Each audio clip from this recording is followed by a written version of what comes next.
ಅವರು ಒಂದು ರೀತಿ ಇನ್ಸ್ಪಿರೇಷನ್ನೇ. ಮೇಯ್ನಾಗಿ ನಮ್ಮ ತಾಯಿಯವರಿಂದ ಅದು ಪೂರೈಸ್ಬೇಕಲ್ಲ ಅನ್ನೋ ಕಾರಣಕ್ಕೋಸ್ಕರ ಈ ಕಾರ್ಯಕ್ರಮ ಹಮ್ಮಿಕೊಂಡಿದ್ದೆ. ಮೇಡಮ್ ಅವ್ರಿಗೆ ನಾನು ಮುಂಚೆನೇ ಹೇಳಿದ್ದೆ, ಅಂದರೆ ನಮ್ಮ ತಾಯಿಗೆ ಆಸೆ ಇತ್ತು, ಅಂದರೆ ನಮ್ಮ ತಾಯಿಗೆ ಕ್ಯಾನ್ಸರ್ ಇದ್ದಿದ್ದ ಕಾರಣಕ್ಕೋಸ್ಕರ ಡೊನೇಟ್ ಮಾಡೋಕ್ಕಾಗಲಿಲ್ಲ.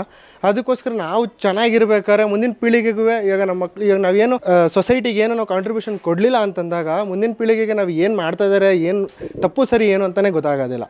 ಅದಕ್ಕೋಸ್ಕರ ಒಂದು ಸರಿ ದಾರಿಲಿ ಹೋಗಬೇಕು ಅಂತಂದರೆ ನೇತ್ರದಾನ ಮಾಡಿ 4 ಜನಕ್ಕೆ ಬೆಳಕಾಗಿದ್ದರೆ ಅಟ್ಲೀಸ್ಟ್ ಅವ್ರಿಗಾರು ಉಪಯೋಗ ಆಗುತ್ತಲ್ಲ ಅನ್ನೋ ಕಾರಣಕ್ಕೋಸ್ಕರ ನೇತ್ರದಾನ ಮಾಡಿ ಇಚ್ಛೆಯಿಂದ. ಆ್ಯಕ್ಚುಲಿ ಮೇಡಮ್ ನಮ್ಮ ತಂದೆನೂ ರಾಜ್ಕುಮಾರ್ ಅಭಿಮಾನಿನೇ. ಅದಕ್ಕೋಸ್ಕರ ಅವರಿಂದ ಇನ್ಸ್ಪೈರ್ ಆಗಿರೋ ನಮ್ಮ ತಾಯಿ ಅಂತ ಅನ್ಕೋತೀನಿ ನಾನು. ಅದಕ್ಕೋಸ್ಕರ ಅವ್ರು ದಾನ ಮಾಡೋದು ನಮಗೆಲ್ಲ ನಮ್ಮ ತಂದೆ ತಾಯಿನೇ ದೇವರು. ಅವರೇನು ಮಾರ್ಗದರ್ಶನದಲ್ಲಿ ತೋರಿಸಿದ್ದಾರೆ ಅದು ಆಧಾರಲ್ಲೇ ನಾವು ನಡೀತಾ ಇರೋದು ಇವತ್ತಿನವರೆಗೂ.